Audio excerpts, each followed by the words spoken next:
দেখুন ফ্রেন্ডস, আজ আমার মেয়ের জন্মদিন।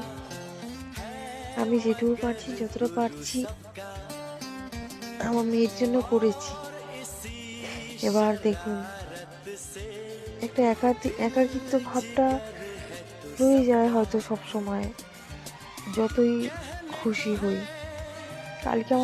কালকে না পরশুদিনকে আমার মেয়ে বলছিল যে মা, আমি তো কেক কাটবো, কিন্তু কি করে কেক কাটবো? কেক তো একা কাটা যায় না। আমি তখন বললাম কিসের জন্য? বলছে তোমার বাবা থাকে, ঠাকুমা, দিদা, দাদু সবাই থাকে, আমার তো কেউ নেই, আমি তো একা। আমি বললাম কেউ নেই তো কি হয়েছে, তোমার বাবা তো কাজে গেছে, উনি থাকে না বাড়িতে, উনি কাজ করে, উনি কাজে গেছে, হয়তো ছুটি থাকলে থাকতো। আর দিদা, মামা, আমি কেউ নেই।